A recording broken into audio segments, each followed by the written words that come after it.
नमस्कार दर्शकों, मैं हूं कपिल शर्मा और आप देख रहे हैं पाताल लोक।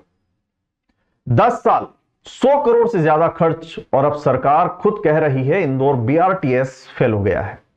पहले भोपाल और अब इंदौर। क्या सरकार की ये योजनाएं सिर्फ जनता के पैसों की बर्बादी है?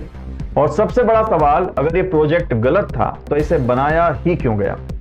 आखिरकार इंदौर बीआरटीएस का भी वही हश्र होने जा रहा है जो भोपाल में हुआ था। हाईकोर्ट ने इंदौर बस रैपिड ट्रांजिट सिस्टम यानी कि बीआरटीएस को हटाने की मंजूरी दे दी है। सरकार का दावा है कि इस फैसले से ट्रैफिक सुगम होगा, सड़क चौड़ीकरण और नए ब्रिज बनाने में मदद मिलेगी।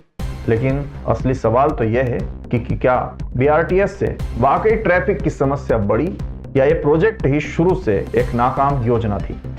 वर्ष 2013 में पूरे 100 करोड़ रुपए से ज्यादा खर्च करके इंदौर में 11.5 किलोमीटर लंबा बीआरटीएस कॉरिडोर बनाया गया था। Jawaharlal Nehru urban renewal mission से इस प्रोजेक्ट के लिए भारी फंडिंग की गई थी। शुरुआत से ही लेकर यह विवाद में रहा। कुछ लोग इसे शहर की ट्रैफिक समस्या का समाधान बता रहे थे तो कुछ का कहना था कि यह सड़क पर अतिक्रमण के अलावा कुछ नहीं है। 10 साल बाद अब सरकार खुद मान रही है कि बीआरटीएस का कोई फायदा नहीं है और इसे हटाना ही बेहतर होगा। सवाल ये उठता है कि जब ये प्रोजेक्ट इतना असफल था तो इसे बनाया ही क्यों गया? और अगर सरकार को इतनी देर बाद इसकी असलियत समझ आई तो क्या इसका मतलब यह है कि शहर की बाकी योजनाओं की भी सही से प्लानिंग नहीं की जा रही है? बीआरटीएस को हटाने का मामला कोर्ट तक पहुंचा और एक विशेषज्ञ कमेटी बनाई गई जिसमें 5 सदस्यों ने अपनी रिपोर्ट सौंपी। रिपोर्ट के अनुसार इस सिस्टम की अब कोई जरूरत नहीं है और ये ट्रैफिक की समस्या को बढ़ा रहा है। लेकिन दिलचस्प बात यह है कि जब इसे बनाया गया था तब भी विरोध हुआ था, यानी न सरकार ने जनता की बात सुनी और न अब सुन रही है।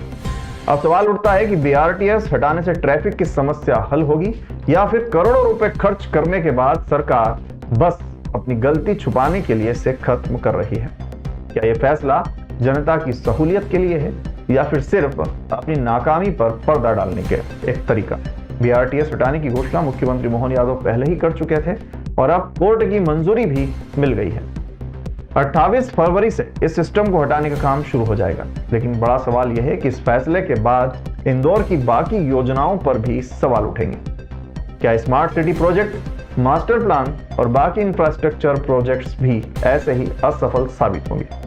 क्या आपको लगता है कि इंदौर बीआरटीएस को हटाना सही फैसला है या फिर यह सिर्फ सरकार की नाकामी का नतीजा है? अपनी राय हमें कमेंट्स में जरूर बताएं।